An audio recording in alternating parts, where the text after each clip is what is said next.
irmãos para poder facer todo tipo de actividades. Quero dar as gracias á Asociación de Miguel, que outro día, por que estuveron moi ben representadas por unha brava mujer, unha muller a que eu creo felicísimo, por un carrazós, e hoxe están representadas aquí por unha persoa que logo presente. Quero dar as gracias tamén ao noso chef de cocina, mitad galego, mitad vasco, mitad galego, que nos fixo unha degustación de pescada a estilo cantábrico no día de hoxe. Quero dar as gracias ao último carpinteiro de Rivera, un romántico que chamase Fran e que pertenece á estirpe dos Fran. Quero dar as gracias tamén a nosos irmãos da Asociación O Tesón, aventados, tesón, tanto monta, tan. E quero dar as gracias a todos os que vides por aquí e que estades interesados por estas cousas. A mesa, hoxe temos dos mesas, unha mesa primeira que é para falar sobre a cultura e valorar a relación que pode haber entre a nosa cultura e as posibilidades, e sobre todo se trata de unha inversión productiva, como defendemos moitos e con capacidade para crear emprego. Están en esa mesa, voy a ir en esta dirección, es decir, de valor a estímulo. O primeiro é Parroco Graña é profesor de filosofía, está durante moito tempo sendo un dos membros do goberno do Concello de Ribadeo, un concello que para nosotros é moi querido, que además ten un alcalde que é moi reconoso, por lo tanto son compañeiros todos eles, e que además, unha vez máis, en a boa, por seguir mantendo o que mantedes que facedes país o noso país.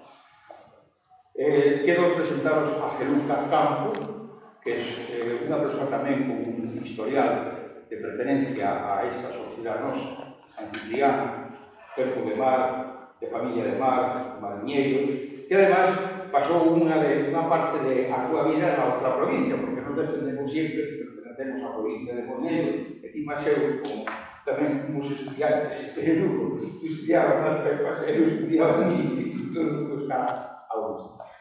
Tedes tamén a Carlos Melocal, que non sei se é a segunda ou a terceira mesa en a que está. Carlos Melocal é o violinista oficial da cidade de Viveiro, é historiador, é autor de numerosos traballos e é, además, unha persoa comprometida hasta o máximo con o noso país, con a nosa cultura e con esas utopías que queremos defender e establecer algún día conseguimos de facer da nosa Galicia unha nación.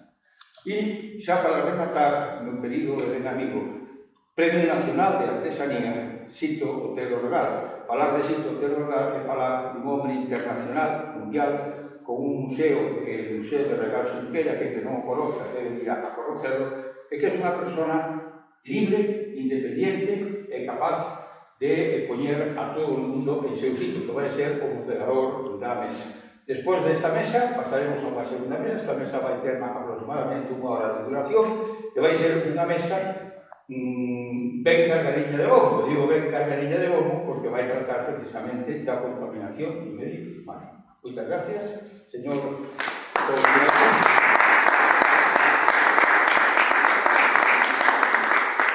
Bueno, a min... Falo con isto. Bueno, a min... rollo que falar sobre a cultura, o medio xerador de riqueza e traballo. A mí non me gusta máis improvisar, inclusive non nada. Pero sí é un tema que eu levo falo muchísimas veces e penso a muchas cosas, non? Non sei se ustedes se foron unha vez a Lanzarote unha isla, Canaria, que se non fora por un artista que se chama Enrique, sería un desierto. E hai máis islas, un desierto cheo de edificios de certas alturas, e todo sobre o volcán, que agora non permite o acceso individual, que é organizado precisamente, estaría cheo de chalesosa.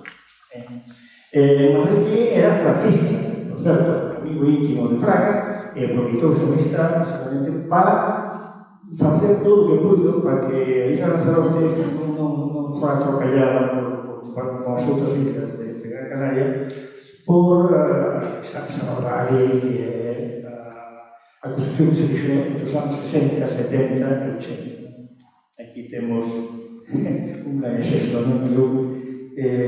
Algunos delitos veces de un turno da Sete de Barcelona, e cando viña Bravo sempre tiña unha idea que iba a facer unha casa en Santiago. Xusto detrás da casa, o campo aquel precioso campo que iba a ser tocado pelo mar. Tiña tamén vinculacións aquí, porque o primo era parente noso, o primo carnal de miña abuela. Cando veño, a xente se ve que veño bastante. Pois, enseño eu a parte da tradición que queda dos antipeanos que antes era todo así. Pero Lanzarote ainda é que é a nivel turístico gracias á obra do artista. Por iso, cando a estou bastante bruto, claro, falar, digo que cando empezaron as eleccións municipais, o PSOE, en concreto, un alcalde aquí, levaron unha escola a formación de alcaldes en San Lorenzo de Estorero. Por certo, xo tamén unha moza con su de paso, que deron un puesto de traballo por a zona. Xa sei que hai que dicirlo todo. Eu faría o seguinte, becaría os alcaldes para que foran un buen guía a Lanzarote, pero os demás sitios que Lanzarote. A cultura genera un turismo non perralleiro, que é o que están propiciando actualmente a sociedade. Están tiros como atoreanos, para xeral. E a cultura é parte nosa. Eu os nenos pequenos, cando visitan a Xunqueira, cando entran no Museo de Cerámica, que non é cerámica, esa propiamente, pero explíquelles, inicio a historia dun tema, que é os tópicos. Digo-lles que os tópicos son permitidas, nin os gallegos como traballadores, nin os andaluces como gazás, nin os andaluces son moitas festas, nin os gallegos son poucos, porque é o goberno, nin os catalás son tacanos, nin os vascos son brutos, nin etc. Son tópicos. E como outras cousas que sucede o mismo.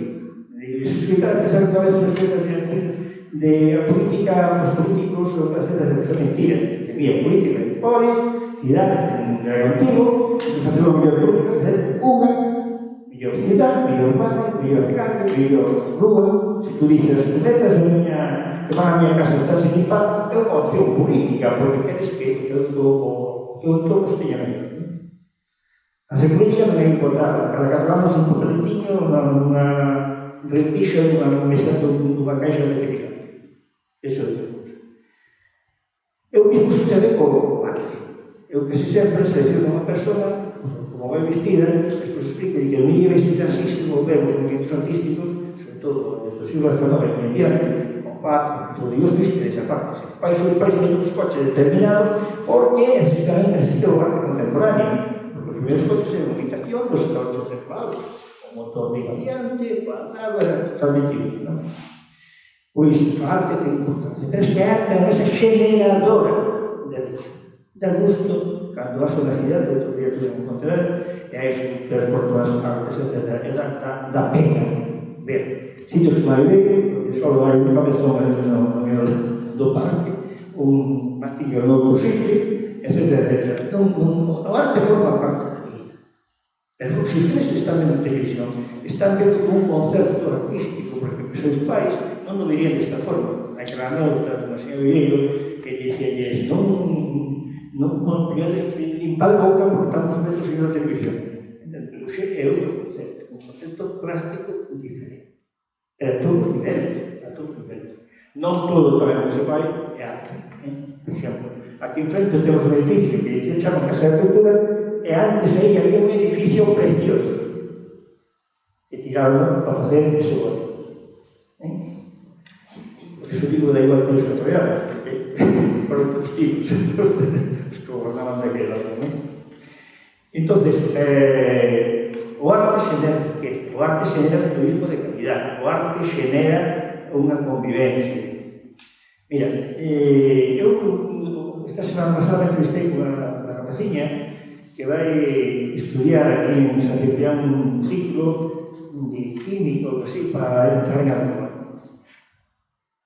Vou contar unha cousa que nunca contei publicado. Un día ocurriu-se a facer un proxecto de lo que podría ser a escollera onde estaba o Tocodolo, parece unha escultura de Tocodolo, que inventou un ingeniero sudafricano, precisamente para facer portos en sitios non tan fortes como de maestro. Eu vi fotos de dolos en Turquía, en Italia, en el sur de Francia, en Túnez, en Argelia, en un montón de sitios. Varían a forma, realmente hai certo variedad. É unha estructura. Teñen ese montón de dolos, todo parece a vertedeiro e tal. Entón, fixo un proxecto onde, por exemplo, colexios, institucións, concellos, pois aí se fixera unha especie de museo, non? E presentei a un director, como dicía o nome, empezaba por aí, el curso de apellido, de Alumini, Inda. E despois vim a presentar a outro director de Alcoa. E o de Alcoa foi bastante outro. O Alcoa dixo, en isto lo presentes cando cerremos. Como me quedei así moi sorprendido, dixo, pero es que, tú crees que isto tiene fecha de caducidade? Nosotros éramos un pobo pobre, é dicir, a María de Oro. Pero vivíamos bastante ben.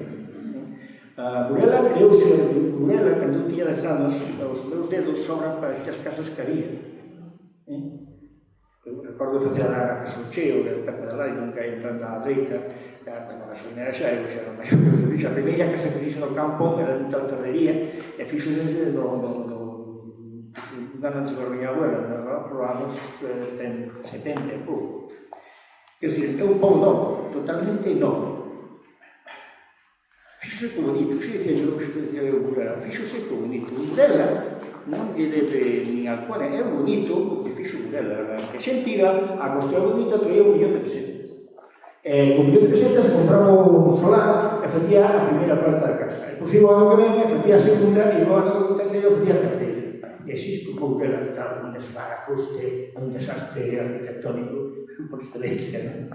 Un amigo meu Vitor dice que Burela é unha estación de metro das afueras de Madrid. É verdad. Pero a realidade é que vivíamos. Ahora, eu creo que se seguimos para aplicar a maneira de agora. Eu sou dicir que moitas veces a excepcións, que se confirman a regla, se vende política non mellor de cada casa. Nos sindicatos, igual, non mellor de cada casa. A cargar non temos que se culpa, porque outro día falando con unha persona precisamente así, dixo que é real, cantas veces te ofrecen a ti entrar en política? É verdade. É verdade. E a persona que fala tamén lle ofrecen bastantes veces. Entón tamén temos culpas que non quixemos estar aí, pero iso conleva exactamente esa historia de que, por exemplo, un sindicalista, en vez de reclamarle a súa empresa, inventa cartas, que compra simplemente o contrato que fixo que estaba pagado para a compra dunha fábrica.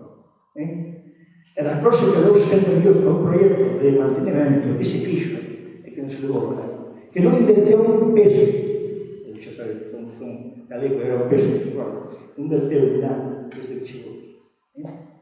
Nada, subsisteu simplemente.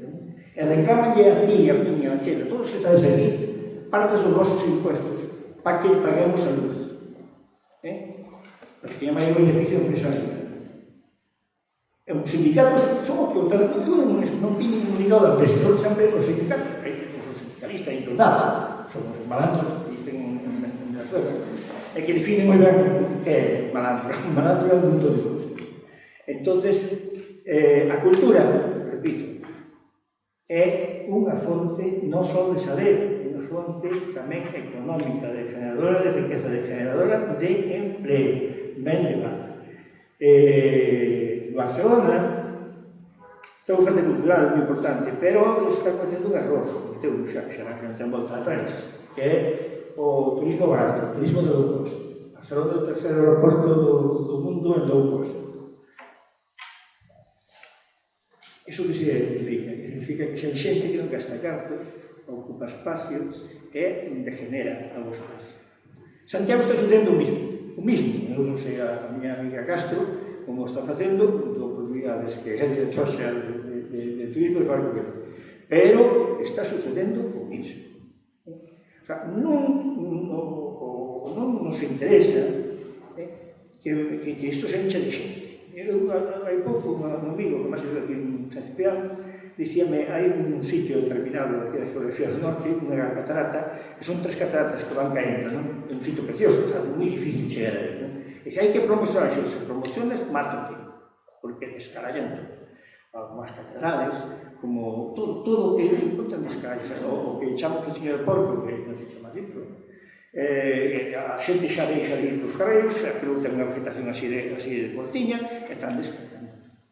Hai cousas que non se pode deixar a xente, sobre todo a xente que non ten conciencia mínima, non ten cultura. Porque iso é cultura. Bueno, como eu xa digo mitin, pasolle a muller, se chama Graciela, non? Luca. Ai, perdón, así que Luca Campos.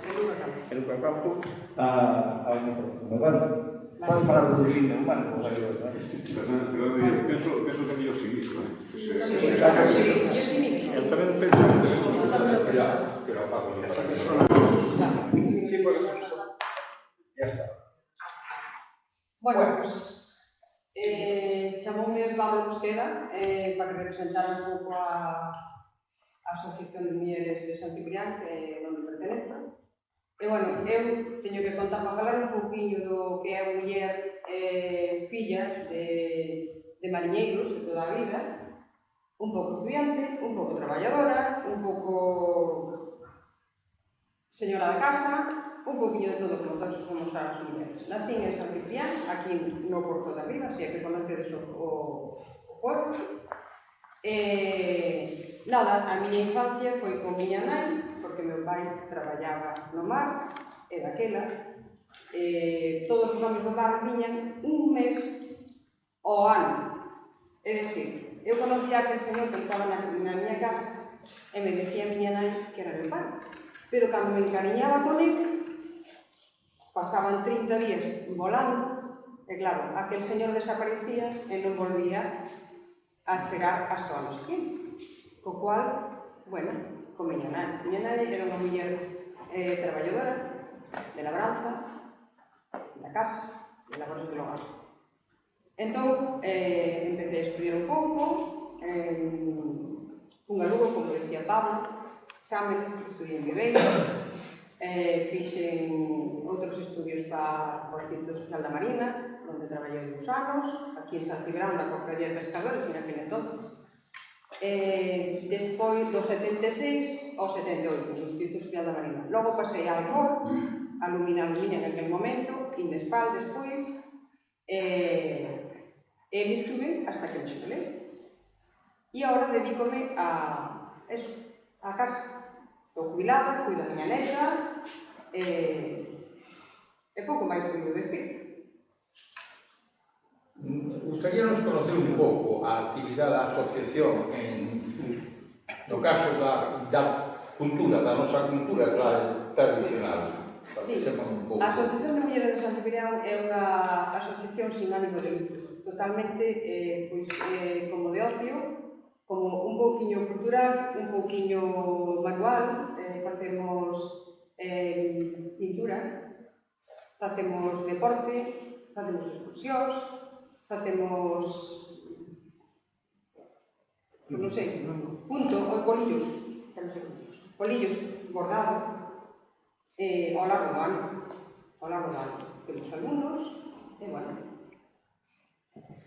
eso é o que facemos aquí. Hai un momento en San Ciprián que eu penso que é moi interesante, porque nos parecemos moito tamén á Costa da Morte, e creo que non é de marzo, e lá o saben por camiño, que é cando veñen as palilleiras da Costa da Morte, citades todos, no cual estamos poñendo en San Ciprián unha cita con unha actividade que ten moito que ver con as nosas tradicións. Exactamente. Aquí a nosa asociación traballa ao largo do ano palillando. Todos os anos se celebra aquí, no pabellón, e veñen de muchísimos sitios. E a nosa asociación colabora tamén unas cuantas O sea que podemos decir que esa cita atrae moita xente de fora, que ven precisamente, además que cada ano ven máis xente. E nosotros vamos a fora tamén, o sea que nos invitan, pero aquí ven muchísima xente. É digna de ver, merece a pena vir un ano a visitar. En algún momento habéis estades falando ou buscando xente que os fale da cultura do viño, tendo en conta que ten algo que ver, como o mangueiro, e que ademais esta era unha zona, saben moi ben Carlos, saben moi ben sitio, onde se daba o liño. Tedes alguna, en ese sentido, tedes alguna actividade relacionada con a cultura do liño? Sí? Non. Hai unha coneta, Eh? a época do florecemento, veredes cantidad de leña nas conetas de aquí da zona. É unha forma, eu ainda recordo onde eu nací en Nois, terras enteiras lavadas de leña. Era precioso, porque era un azul claro todo o terreo, era unha preciosidade. Eran unhas conetas, casi nadie o conoce, que eu fixei excursións, e dicía a xente, mira, este liño bravo. Hai liño bravo porque son as conetas aquí, porque é a semente do liño da historia. Pero vamos, é un proceso do liño vivido, pero duro, duro. Eu non desfixen o cacharro de casi toda a ferramenta de neno, porque non lle dá ninguna importancia, deixaba a roupa que había na casa. Profesor e filósofo Carlos Ugraña, por usted. Só para tomar nota dese azul, desa xente. Bueno, é unha flor moi Pero hai unha flor mínima, non é menos que esa unha. Pero imagínate un terreno era unha necesidade. Si non, perdón, que quería tomar nota dela porque nunca me va a... Si, non, hai moito na primavera está... Por aquí en San Ciprián, nas cometas, pero é liño bravo, pero si é desta altura. é heredeiro do liño, É a fibra, si. Despois a fibra que as robles... Tiña moi pequena, un azul moi esvaído. Moi esvaído. Pero moi bonito. Ainda que no seu tempo era bastante malo para a terra. Non era dos cultivos medios. Non axudaba a terra. Porque traía un pouco como cabe. Sí, non tanto, pero bueno, pero non era unha planta que generase... Non a plantaban todos os anos. Todo o contrario. Plantas campesas. Bueno, aunque a maior parte do viño aquí era do país, viña moito plantábase, pero non había produción suficiente. Viña sobre todo de Castela, traían os maragatos. E a partir do século XVIII, hacia 1750, 60, por aí, pois empeza a vir do Balbo, e se chama viño de Riga, principalmente. Traían compañías holandesas e alemanas, viña a Ribadeo, inicialmente, en barcos, igual que Cumen, en barcos da primavera ao verán, e en pacas, viñan pacado, e unha vez que chegaba aquí, o que facían os comerciantes de Ribadeos, de Viveiro, que é onde estaban as grandes bases, curiosamente, que entraba por Ribadeo primeiro, porque era a provincia marítima cantábrico, e tiña aduana, despois tamén entrou por Viveiro, que tamén conseguiu a aduana a partir de aí, construindo a primeira escola pública, e parte do muelle, pois a partir dese momento, curiosamente, o liño foi importantísimo, porque as mulleres casadeiras, viudas e demais, facían as noites de inverno nas casas, e era un complemento familiar moi importante.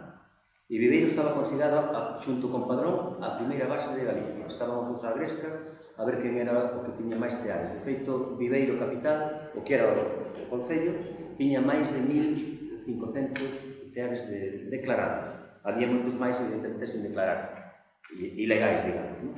Que era unha costumbre, era totalmente un uso doméstico, que a muller que facía era levar o fiado da loxa do almacén o liño en rama, unha vez elaborado a peza, o que facía levar ao propio comerciante ou calquera, pagaban a peza feita, pagaba a débida do liño en rama, e a partir de aí os maragatos, dende Viveiro a Alcalá de Henares, iban condiciones beneficiando, é dicir, vendendo polo camiño. Eran os famosos lentos Viveiro. Había outros que eran un pouco peores, que eran os lentos Lodenstad, que se chamaban, e variaban, diferenciábanse na cor e na textura. Por que? Porque se eran máis blancos, canto máis blancos eran, en virtud da colada que se facía con cinza e auga fervendo, pois tiñan máis ou menos calidade. Hai que darse conta que, claro, que non existía o algodón como tal, como fibra, o algodón americano non chegara, pero no momento que chega o algodón, os ingleses, a través das praias, precisamente, empezan a entrar, a pesar dos carabineiros que lavan as playas, eles chegaban en fragatas, artillares, e claro, unha falúa, un falucho de carabineiros con 4 mosquetos era imposible que fixeran frente a 2 ou 3 fragatas artilladas que vendían rapidamente o produto na playa de contrabando e remataron totalmente o liño. En Ribadeo tedes a famosa fábrica de viño, en Ceste, proxecto industrial importante, e en Viveiro porque foi Charín, fábrica de Charín inicial, antes de José Barro, que naceu como fábrica de lenzos con o primeiro alemán, o alemán este que fixo o mapa xeológico de Galicia, Schur, que foi o que busca os pilladeiros de ferro da Silva Rosa, e con outros montes, con el Orza, que tamén fora ministro, e outros socios comanditarios, pero rapidamente pechan a fábrica precisamente pola chegada ao Lobo, ainda que ser convertido. E deixámoslo aí, que foi un apunte moi longo. Vale, ben, pues nada, moitas gracias antes de nada a Asociación dos Adestrados, en concreto a Pablo Musquero por convidarme a chegarme ata San Cibrao. Non podo evitalo, xe tomei notas porque o bonito destes encontros é o intercambio. Non quero asustar, traio isto máis que nada para exemplificar, para ensinar, e un pouco como reflexo do importante que é a actividade cultural e a actividade do asociacionismo de base. Hai pouco saiu unha noticia en concreto atopeina en Sermos, pero seguro que tamén outros xornais a comentaron, e Praza Pública tamén se vai dedicar bastante espacio ao mundo da cultura, falando, ademais, enlazando co objetivo da charla, o sistema productivo da cultura, 2016, é un informe do Consello da Cultura Galega. Evidentemente non vou comentado, nin o traballei a fondo, pero que hai aí 3 ou 4 datos que non se simplifican ben as claras, que a actividade cultural, e en concreto a actividade cultural de base, que é o que nos preocupa a todos e a todas hoxe, ten unha importancia fundamental na nosa economía. Hai un informe que editaron Víctor Freixanes, a Mesa Alberto Meixide, editado pola Fundación Caixa Galicia no ano 2010, que é un estudo moi pormenorizado. Saiu, cando chegou ás miñas mans, non sei se sería no 2013, na sorte de poder consultarlo, e daba un informe moi detallado da relevancia da actividade cultural no país en conxunto. Incluso traía mapas onde se vía que a Mariña mindoniense destacaba, evidentemente non ten a puxanza de zonas tan establecidas como pode ser a zona da Coruña e por extensión con Ferrol, ou tamén o que sería a zona de Vigo, Pontevedra, pero a nivel de compararlo con outras comarcas con un peso poboacional similar, era un peso relevante. Que ocorre que, claro, a partir da crise que se generou, todo se voa abaixo, porque eu supoño que máis ou menos lembraremos todos que as persoas que, sendo funcionarios, pois aquel famoso decreto cando nos fixeron a rebaixa, todos tuvemos que poñernos a botar contas e a prescindir de gastos. E unha das principais afectadas foi a actividade cultural. E parece que a cousa vai remontando, informes que van saindo ahora, como este, que editou o Consello da Cultura Galega, falan de certa recuperación, pero ainda non chegamos aos niveis de desenvolvemento económico do ano 2009-2010. De todas formas, é un 2% do PIB galego. Cando se escoita alguén decir que tanta subvención para a cultura para que 4 amigos e amigas se xenten aí a falar unha cousa e despois que tomen os fillos. Nada máis longe da realidade. É un 2% do PIB. Eso é moito. Estamos falando de en torno a 30.800 persoas empregadas no sector cultural. É unha industria potente, pero non é unha lumina aluminio que está aquí e que está visible. Non é xa feitos a nivel de escala máis dimensionada. Non é unha empresa Atús, claro, calmo, que é a fábrica que teño sempre en mente da miña infancia e adolescencia, pouco de cine, en Carballo, non é, pois, por exemplo, Pescados Rubén, aquí en Udela, porque está todo diseminado. De feito, de 5.700 e pico empresas galegas dedicadas ao mundo da cultura, o 99,5% son pequenas. O sea, que teñen menos de 50 empregados. Pero, afinando ainda máis os datos, estamos falando de 5.700 e pico empresas das cales a mitad, un pouco máis da mitad, casi o 60%, non teñen empregados. É o propio autónomo propietario da empresa quen saca adiante o traballo. Claro, está todo moito máis diseminado e non ten a mesma preponderancia que pode ter unha Alcoba, que pode ter unha Citroën, pode ter un Inditex, pero está aí, é un 2% do sistema productivo galego. Claro, e nós, como membros de asociacións culturais de base, que facemos nese 2%? Masa crítica. Facemos actividade. Hai que combinar o que a satisfacción persoal, e eu teño experimentado en máis unha ocasión. A ver, se podíamos traer a Manolo Rivas a falarnos do seu último poemario, ou se podíamos traer ou facer un concerto musical, traer a Luarna Lubre ou traer a calquer outro grupo que estea saindo, pasar traballos, pasar apuros, botar contas de se daremos xuntado suficiente para pagarlle, pero ao final sair un concerto guapísimo, un concerto cheo de xente, e bueno, con apuros, pero ao final pudemos pagar o grupo que deu, esa satisfacción non a quita. E os que temos pelexado ocasións para facer actos culturais, sabemos o placer que dá ver as cousas feitas. Eu dos meus tempos mozos, o primeiro ano que organizamos as festas do barrio, na Milagrosa, quedáronos 200.000 pesetas, 1.200 euros, que xe parece pouco, pero bueno, para uns mozos que estábamos facendo a festa, era un mundo. Pero tuvemos sorte porque parte dos nosos pais falaron, por exemplo, dos autos de choque. Mira, Manolo, lembro se chamar Manolo, pero vou falar, mira Manolo, coñecemos de sempre que ibas tocar, pero os rapaces empezaron a esquiar na festa, non calcularon dentro todo, pero ben bichos que boa festa fixeron, que recuperaron todo, e o ano seguinte saldouse con creces a débeda e incluso quedou dinheiro acumulado para o posterior. Recuperaron as festas novas. Esa satisfacción non me repita ninguén. Eu, nese sentido, desde sempre particiquei, procurei cada vez que me instalaba no novo sitio por razón de traballo, pois escoitar, aprender e ir botando unha man hasta que acababa pois integrado que non. E traio aquí isto como mostra de ese traballo do asociacionismo cultural de base.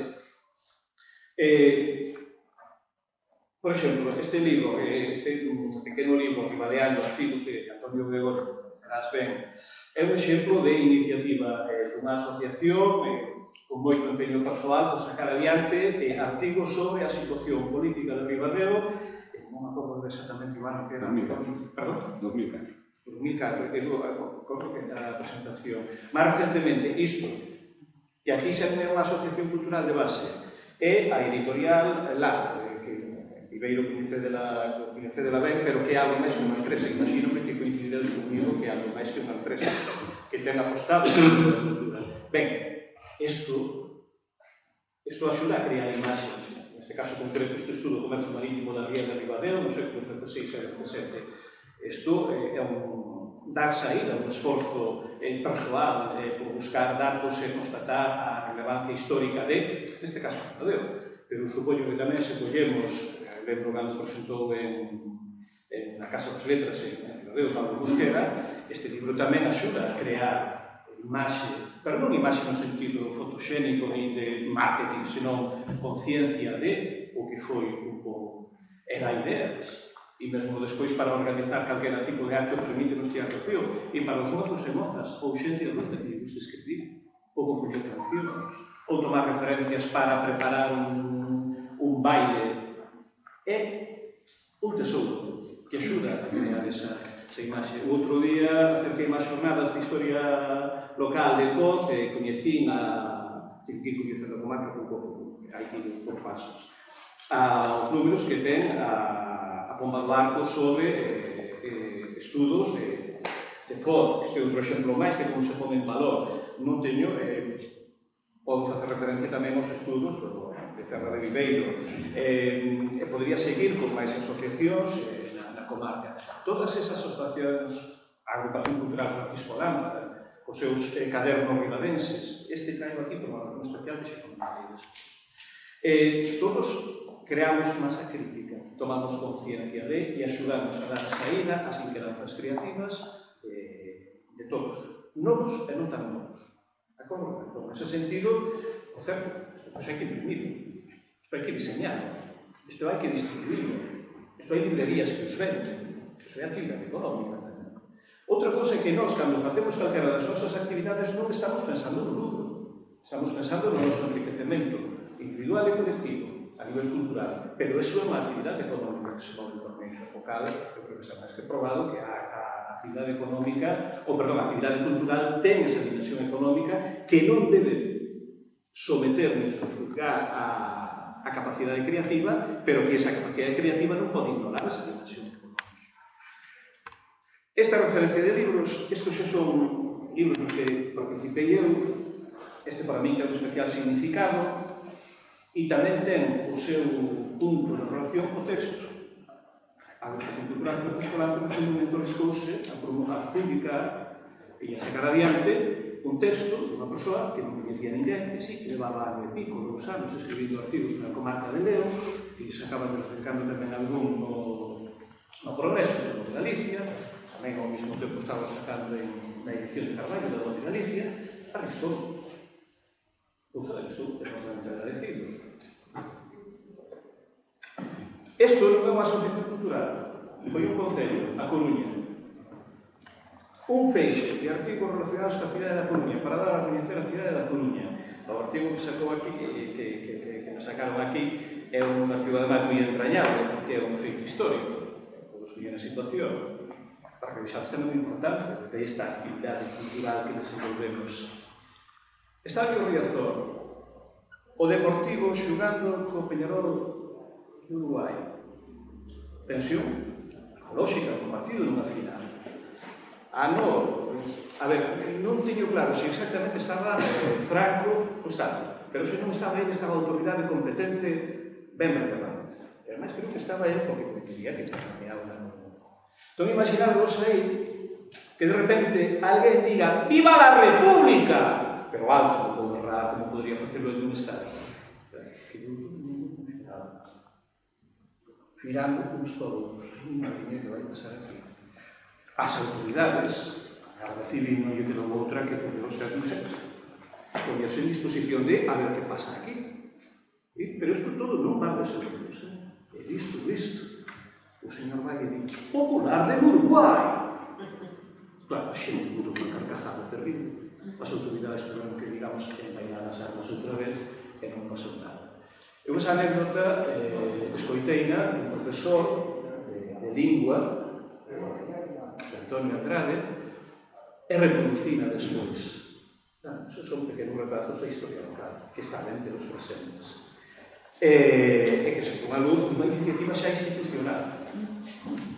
Tamén a iniciativa institucional do Concello de Carballo foi estes contos de taberna. Xuntar a varias persoas máis ou menos establecidas, pouco coñecidas, nada coñecidas, pero que sí que se sabía que escribían, para escribir algo relacionado con Carballo. Isto aplícase, pode-se aplicar a Viveiro, a San Cibrao, a Ribadeo, a Monforte, a Canquera. Iso sí, as historias, creo que eran 20 folios, 15, pouco exactamente, tiñan que tratar sobre e isto vendéndose polo resto do país, creando imaxe. A Agrupación Cultural Lumieira de Carballo había que celebrar o 35 aniversario. Eu xa asistí ao 25 aniversario. No 25 aniversario fixemos unha cea. Pois para boca daquela, evidentemente, pero fixemos unha cea. Pasados 10 anos, a directiva ocurreselle tamén pasearse que vemos moitas veces. Se o diñeiro que se vai invertir nese acto o invertimos nunha publicación na que se dea a coñecer o traballo de xente da zona, ben porque está establecida ali, ben porque tendo nacido ali, sí, mantendo o libro, e se isto libro historias relacionadas ca comarca de Bergantiños, porque además esta agrupación sempre tuvo unha vocación moi centrada na sociedade de Carballo, pero vocación moi comarcal. Xurxo Borrazás, Fernando Cabeza Quille, Xurxo Chapela, Rosalía Fernández Rial, o mesmo, Enrique Mariño, Ignacio Silva, as nosas historias aquí. Isto xa é algo máis que simplemente editamos algo e unha empresa obtén un beneficio lógico por diseñalo, etc. Potenciar a capacidade creativa dunha zona. Iso mismo, pero por o concello. Porque isto sigue en bucle, vai desenvolvernos. Derrubando muros con pinturas. A ver se... Leva uns anos, no Concello de Carballo, hai moitos máis os que se fai, que para, digamos, de alguma maneira, combatir o feísmo ao que se viu sometido a vila nos anos 70 polo desarrollismo e tal, estánse facendo unha serie de murais por toda a vila. Bueno, pois eses murais, que xa de por sí son, de feito, hoxe en día hai unha guía para ir vendos todos, a maiores solicitouse a xente que escribira unha historia en torno a determinados murais. Isto vai crecendo, vai aumentando a dimensión. Pero isto xa é algo que o propio Concello falou nunha editorial en Gallo Arte que viu rendimento esta actividade cultural. Tal como aquí falábamos simplemente de dar a oportunidade de seguir adiante escritos de determinadas personas, ao igual que neste caso, aquí unha editorial, empresa privada, viu que tal isto. É certo, non nos engañemos, porque tamén hai un compromiso de compra de determinado número de exemplares determinado. Pero a actividade vai mudando. En ese sentido, pois, foi ideal. Claro, todo isto, despois, é o que permite que a xente que está empezando a escribir, pois, despois, pola súa conta, se presentan as editoriais, esa deixado. E isto non é beneficioso só para quen escribe, é beneficioso para todas as persoas que traballan no entorno editorial. O mundo da edición ten un peso de torno ao 26-27% nese 2% do PIB galego. O que máis peso ten son as artes visuais, 35%, ainda que despois o audiovisual e multimedia tamén ten aí un 17% presente. É unha actividade que, sobre todo, debe preocuparnos como persoas inquedas por cultura de base no aspecto formativo e humanístico. Pero eu creo que non debemos ignorar a súa dimensión económica, porque ten e potente. E non debemos ter ningún complexo a hora de reclamar que as institucións apoien. Outra cosa é que as institucións apoien inteligentemente ou en plan subvención directa. Eso sí que quizás sexa o máis perigoso, pero que ten que apoiar institucionalmente. E nese sentido, bueno, pues, en todo caso, pues, seguir traballando e lograr que o asociacionismo de base que tanto ten dado de sí, o asociacionismo cultural, siga desenvolvendo e unha cosa que temos que pensar muitísimo que é o relevo xeneracional. Como contactar a xente nova que ven detrás, porque necesitamos ese relevo. Claro, estamos seguindo moitos anos traballando, facendo cosas e tal, pero enganchar a xente nova. Unha última comparación. Eu non sei se tedes fillos, netos, habría que dicir agora, pero de momento ainda non teño, espero que cheguen. Todos tuvemos a preocupación por levar os rapazes e as rapazas a algún deporte, verdad? Temos todos clarísimos a dimensión económica da actividade deportiva de base. Pois a nosa non se queda menos, é tan ou máis grande que esa. E eu supoño que ninguén, eu por menos, cando levaba o meu filho ao fútbol, non estaba pensando en colaborar. Estaba pensando que se movera, que fixera exercicio. Nada máis. E fixaros en torno a ese voluntarismo social para manter a actividade deportiva de base, a dimensión económica que ten na cultura, como mínimo, nada máis. Señor Crónica. Bueno, boa tarde a todos e a todas en primeiro lugar. Escoitase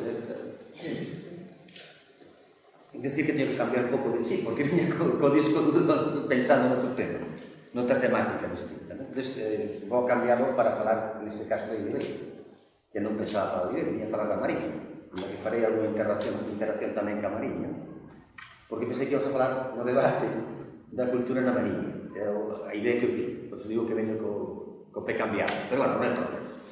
Pasamos logo a falar, neste caso, da asociación que presido, que, por certo, cumple 25 anos neste curso, e unha asociación un tanto atípica. Digo un tanto atípica polo seguinte, porque, como ben dice Farruco, nos anos 70, que cando empezan a emerxer principalmente o socialismo máis antigo da Mariña, da nosa antiga provincia de Mondoñedo, tanto en Ribadeo principalmente, como en Ribadeo, Mondoñedo, ou outras vilas, estou falando de Francisco Lánzara, de Sementeira e outras moitas, no fondo é un socialismo cultural politizado.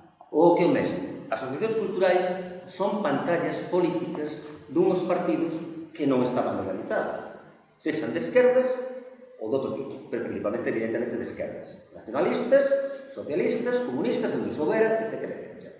Entón, que pasou? Ese socialismo, aínda que incidía principalmente en cuestións moi propias de Galicia da cultura tradicional galega, dunha cultura que estaba nese momento un tanto esquecida ou un tanto desleixada, sobre todo porque a xente, os nosos maiores en moitos casos, tiña unha visión un tanto deturpada ou dunha cultura que eles viviron, evidentemente, e que o pasaran moi mal a nivel económico. É dicir, a posguerra, despois da guerra, que fora unha época de miseria, miserenta por todas as esquinas e de fames, deu lugar a que se asimilase todo o que era cultura galega, material galega e inmaterial como pobreza.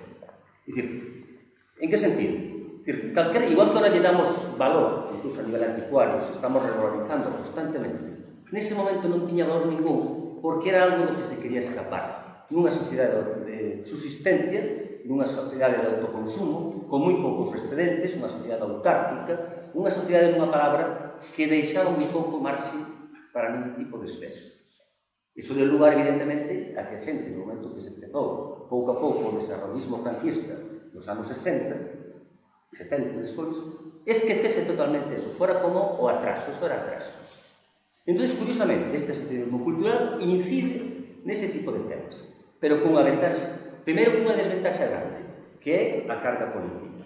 A carga política deste socialismo chega un momento que os marca completamente, ou nos marca, porque eu tamén estive aí, máis logo, pero tamén estive aí. Fui un secretario e vicepresidente de Sementeira e vocal moitos anos, antes de ser presidente dos Unidades de Terra de Ibeira. Entón, chega un momento que nese momento, xa digo, quedan totalmente arruinadas cando chega a transición política, como foran empregadas por uns e outros, e houberan as loitas de poder impresionantes polas directivas, incluso con xente de Ribadeo, que se tomaban as de Ribeiro con xente de Ribadeo, asociándose 3 días antes das eleccións da nova directiva, ou xente de Ribeiro que Ribadeo, e viceversa. Iso deu lugar a un queime total desas cuestións. Quedou marcadísimo, sacando o asociacionismo folclórico que non tuvo ese tipo de libertades, digamos, ¿no? Pero que era o asociacionismo tradicional amplio, quedou moi marcado. Entón, ao quedar tan marcado, ainda que se intentou reflotar ese mantivo, ainda se mantén hasta hoxe, pero mantivose máis que nada, digamos, polas militancias partidarias. Máis que nada, senón, seguramente que desaparecería. Neste caso, xurde o seminario de Esterreiro.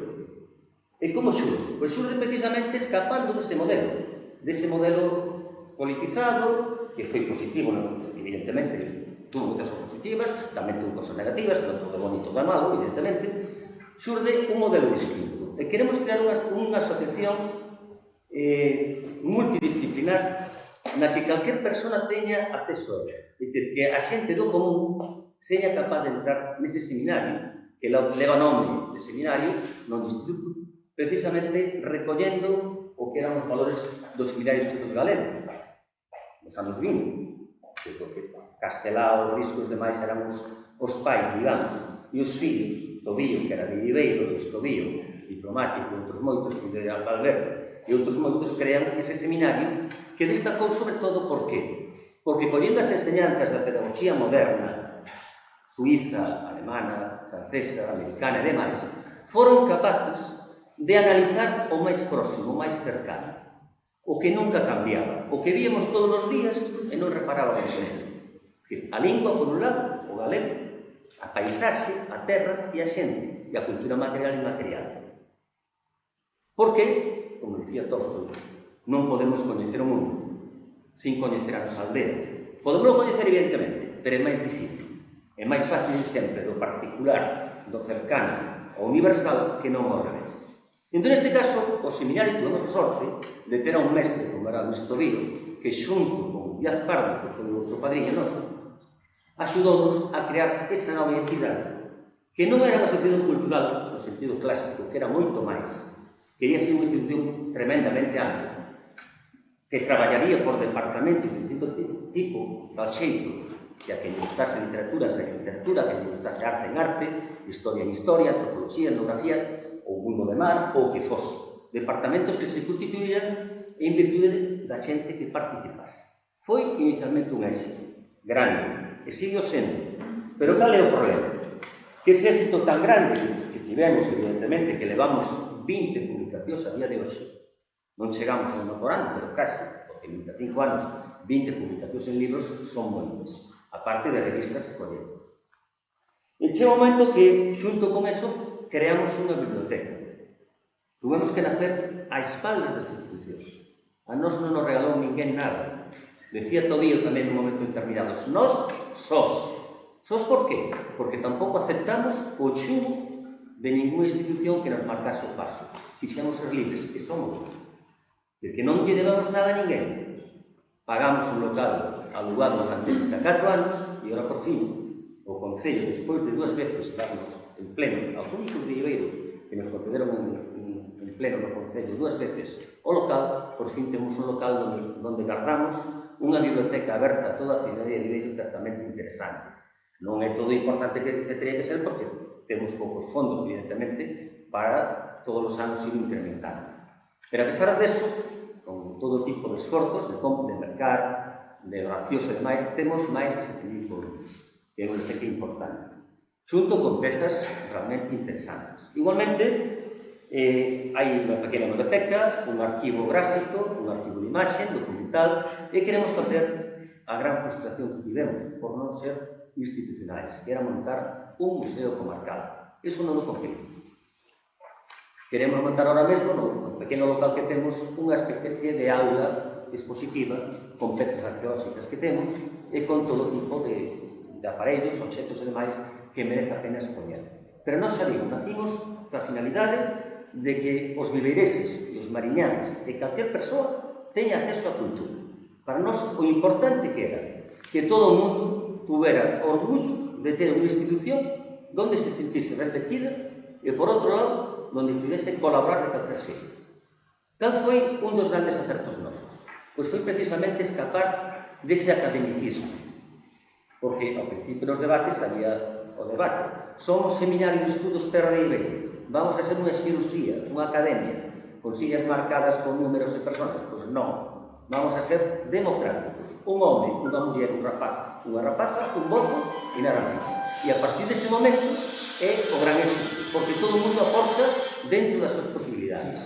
Por exemplo, pervivimos ahora mesmo en unha guerra xeracional que é o gran drama do asociacionismo neste momento, que a rapazada, polo que sexa, eran os temas que pensei que íamos a falar hoxe aquí, polo individualismo da sociedade, pola cuestión educativa, polos más media, por todo como está a sociedade, polo cambio que se produxo nos últimos anos, a rapazada non está conectada, non hai forma. Igual que empezamos tendo moita rapazada, tamén influye o traballo, evidentemente. O non ter aquí a rapazada que antes traballaba aquí, agora traballa fora, vai para Santiago e adiós, perdeos a partir de como.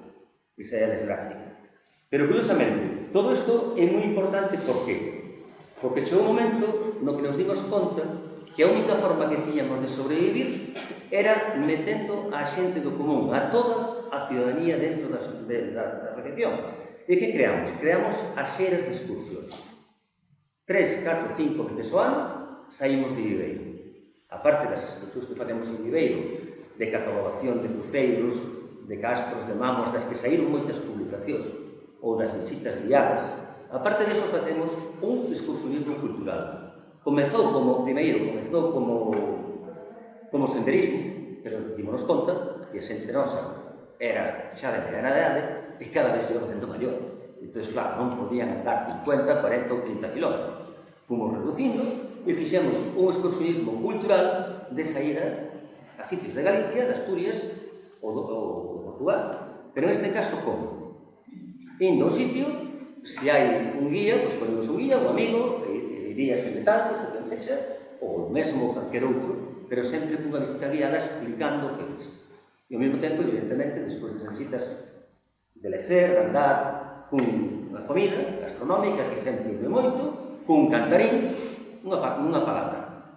Unha xornada bonita de inverno ou de verán, de fraternidade e ao mesmo tempo de intercambio, porque cando vamos, por exemplo, a calquer museo, o Museo Masón, por exemplo, ou calquer outro, sempre ven 2, 3 ou 4 mulleres que traballan na conserva. E ese día, según ven as máquinas ou calquer cousa, elas mesmas van a explicar tanto máis que podo explicar, evidentemente, outro día calquera. E entón, que pasa? É unha aprendizaxe de intercambio constante. Rapidamente todos sacamos de libretiña e vamos tomando nota do que escoitamos, porque estamos aprendendo uns dos outros. Porque non podemos esquecer nunca que os vieiros da memoria son fundamentales. As autovías da memoria, ainda que esteñen a veces medias taponadas, sempre volven a reengancharse. E a memoria é fundamental. Mientras teñamos memoria colectiva, individual, colectiva, estaremos vivos. Entón, ese é o gran éxito do seminario. Principalmente, foi ese tipo de actividades. Se non fora por eso, non perviviríamos. Cal é a desgracia? A desgracia é que agora nosotros temos unha institución montada en 25 anos cunhos fondos impresionantes, porque temos fondos de moito valor, e ainda vamos a recibir seguramente neste verano unha donación importante, e seguramente.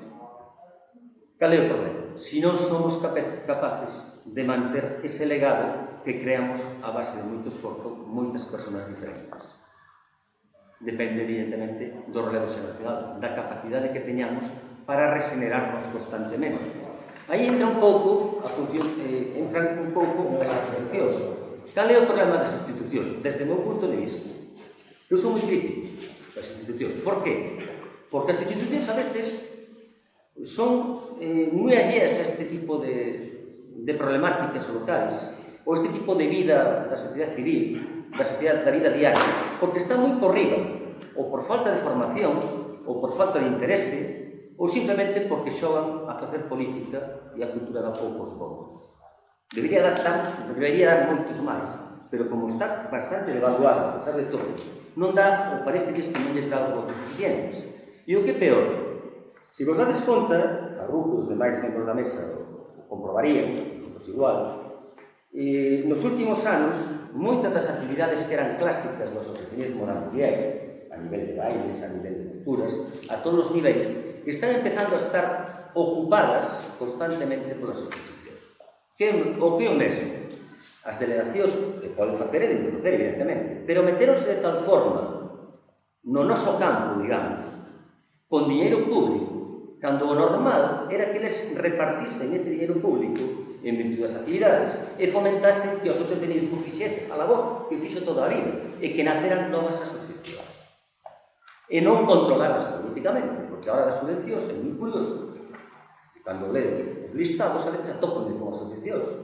Unha persona que, aparte de ler apenas todos os días, ainda que faigo de pouco caso, eu sempre leo entre líneas, pero sempre recordo algo, sempre gano. Pero chama moita atención que cando salen os listados, por exemplo, da Diputación, podía dicir de outra institución calquera, pero chama moita atención cantidad de asociacións que non coñezo de nada. De nada. Sei, evidentemente, que son farrapos de gaita dos partidos de turno para coller a subvención, simplemente, e que fan unha actividade ou dúas ao ano en virtude de coller 1.000 ou 2.000 euros. Pero outras asociacións que traballan todo o ano igual levan ainda menos que esa propia asociación que fai esa sola actividade. Pasa moito, non? Entón, as asociacións para mí non axudan o que teñen que axudar. Ao mesmo tempo, hai outra cuestión que é a burocrática. As directivas, sobre todo os secretarios das asociacións, os tesoureiros, cada vez teñen máis dificultade, porque parece que ahora mesmo os asociacións non poden empresa. E como sigamos así, é tremendamente difícil. Hai moitas asociacións que están esmorecendo e deixándose morrer precisamente por non cumprir a nivel das poucas subvencións que hai o papelero que hai que facer. Iso é realísimo. No caso da Diputación, pois é verdade que axuda moito a nivel cultural, pero tamén é verdade que non ten moita conciencia do que hai. Eu que son cronista, un dos 4 da Mariña, que somos 4, ahora mesmo neste momento, eu allá que duramos moitos anos, curiosamente, ningún dos 4 estamos na Diputación. Non a nivel representativo, como pode ser un diputado, evidentemente, pero digo, nun órgano que hai creado fai moitos anos, xa na época de Cacharro Pardo, que non se me acordo como se chamaba, cambiaron de nome, pero cando me negaron. Unha comisión. Bueno, pois aí, antigamente eran 3 personas, me parece, o caso, non sei cantas. O que vou, ese órgano, curiosamente, non ten un só cronista oficial. Non digo que sexa eu, pero hai outros 3, na Mariña, polo menos un. E nós nunca cobramos, os cronistas é un cargo público, elegido polo Concello, honorífico, e que non cobramos un peso, e que non sería ninguna carga, pero curiosamente non estamos ningún.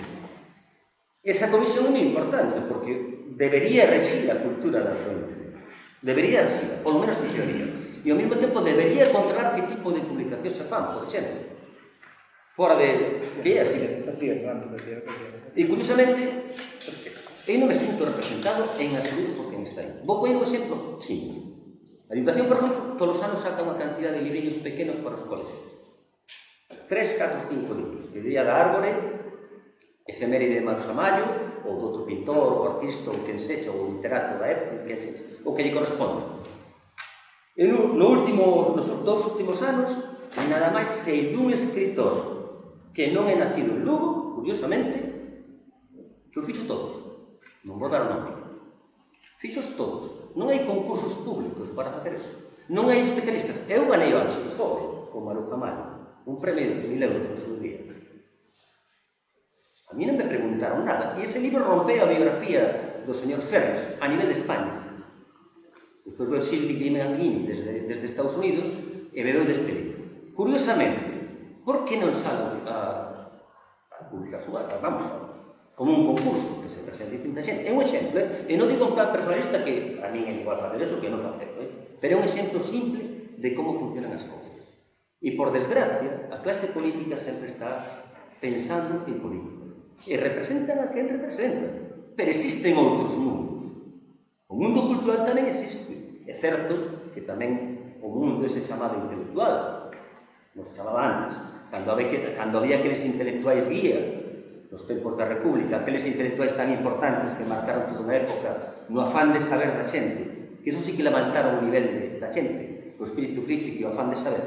Curiosamente, aqueles intelectuais guías que se rebaixaban igual facendo excursións, as famosas misións pedagóxicas e demais, pois curiosamente esos intelectuais sí que se contaba con eles, ás veces tampouco, pero marcaban. Pois sí que pasa que na provincia de Lugo, na da Coruña, na Ourense, Pontevedra e no resto da península, eu vexo a moi poucos intelectuais, entre comillas, con capacidade crítica e que non esteñan comendo no pesebre das subvencións.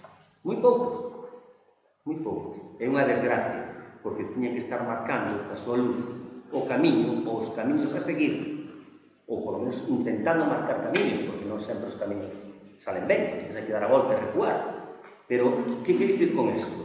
Que estamos nunha sociedade cada vez con menos crítica social, con moi pouca conciencia na xente, e, sobre todo, que o individualismo dos máis media actual, das tabletas de internet e demais, están facendo unhos fillotes, totalmente, vamos a falar como os farallos, pero neste caso non vamos dar nin percebes. Moitas gracias.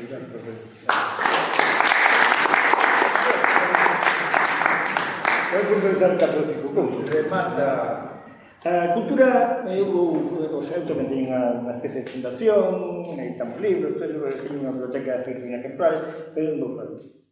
Vou falar de que a cultura é tamén o paisaxe. E non hai máis que abrir un pouco os ollos e coller o coche ou a bicicleta ou o que queiran ustedes e coller a carretera de Ribadeo desde onde queiran. E verán que cando pasan o Ponte dos Santos é outro mundo. A nosa mariña é na desfeita. As casas de ladrillo sin restaurante. E dentro televisión desas non sei tantas pulgadas, que non é por pobreza, non? Estamos sobre subvencións, cando o bipartito, para ese tema, etc. Entón, o paisaje é cultura. Iso falta. Claro, falta aquí. Aquí a mentalidade esa que eu creo que vendo do foro, porque non me entendo, é que eu tenho este pedacinho de terreno que pode fazer como a gana, así o galeguinho non entende. Non entende que dentro da súa casa pode pintar a roxa, ou se pode pintar o estéreo. Pero fora é paisaxe. Pois iso é unha falta de cultura da nosa vivada. Outra falta de cultura da nosa vivada é, precisamente, a desaparición que xa dixentes dos xoves dos actos culturales. Viran por a súa ausencia. Aí creo que 3 anos, cando sentamos o viño aquel dos eventos, como esa Paco Rivas, de todos os músicos aqueles, en Foz, na señora, ao final da presentación, xo sabe que hai preguntar algo, a señora preguntou por que non hai, vengo todos os anos a ver libros, teño non sempre nada. E por que non hai comentou unha presentación de vostos libros? A persona máis nova que había ali era Dolores, tinha 49 anos. Sabes o que? É verdade. Non hai subcultura. Iso é falta de cultura. Falta de cultura. Falta de cultura é que os cartos dos montes comunales da nosa bisbarra se gasten en orquestas como París de Noia, outra, que chama outra panorama, e outras ervas, preivá o 80%. E iso a mí é que me cabreame totalmente. A falta de cultura é o menosprecio que seguimos tendo nesta terra por feito por aquí. Vale? O menosprecio que temos por noso. Que non nos queremos, coño. Que pensamos, seguimos pensando que o de fora é mellor. É iso a falta de cultura. Iso a mí, cultura maiúscula. Então, o libro é cultura, pero esta é cultura maiúscula. É outra historia. Un exemplo de unha falta de cultura é os puñeteros paseos marítimos. Mira, eu solto por gracia o exemplo do mundo. En Inglaterra hai un paseo que vai desde Escocia hasta o país de Gales. Un paseo que ten unha anchura que solamente de 1,21 metros. E os muros, bueno, para non hai. É de turba, non? Pero hai brigadas para mantelos, non solamente manter o carreiro, senón manter tamén as súas flores e a súa familia. E crean puestos de trabalho. Aquí non, aquí estes son os paseos dos novos ricos. É o peor enfermedade de toda a historia, é o novo riquismo, porque que se pensa que xa é rico, e puñan un granito, e puñan non sei que, alguna había que prendelo, por exemplo, na praia de Esteiro, e Xove, é vergonzoso quando estou falando. En Viveiro, o paseo que vai ao Orlando, había máis de 200 garcetas, e agora non hai unha, había garzas reales, e agora hai 2 pareixas, e eu cheguei a contar esta por inteiro. Isto tamén é falta de cultura. É falta de cultura. Máis grande, eu ia botar culpa a este país onde nací, viví, eu viví fora, e viví volver. Damos o exemplo día das letras africanas. Eu vi moitos sitios que hai día de homenaxe ao idioma, Italia, Francia, etc. E rende-se unha homenaxe aquí en Cataluña, en Euskadi, a alguén que esteña vivo. É o que se dice, golpe de espada, tal, como ven, sigue así. Aquí ten que morrer, estar morto 10 anos para que llegue a dicturía das letras galegas. Iso é falta de cultura médica, para mí. E depois quero, por último, falar, a rendir un homenaxe, sobre todo nestes momentos moi merecido, porque as comparacións son odiosas, a alguén que trouxo cultura a esta bisbarra e con cultura xenerou traballo da propia barra, como eu dicía, creando unha industria racional. Dicía Díaz Pardo, que estou me referindo, unha industria racional é aquela que aproveita os recursos da bisbarra transformándoos, dando valor engadido. É unha industria racional, é aquela que trae a materia prima do lito carallo, por expresión, para non dicir de onde a trae.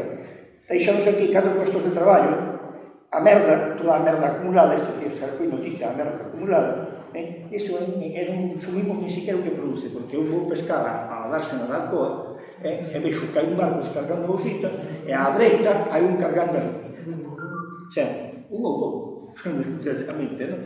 Entón, eso, o que dixades para a industria nacional, entón, se me recordo destes momentos que é moi vencido, que están descarallando a súa obra, que están traendo a pasta, xa non é terra galega, traen neste momento, trouxeron a Alemania, agora traen a pasta de Portugal, entón, é merecedor, porque Díaz Pardo creou unha industria con todos os defectos que tiña moitos, eu matou moito, racional, que aproveitaba os recursos da bisbarra, neste caso o clorín, o feldespato, o cuarzo, transformándoos e dando valor engadido.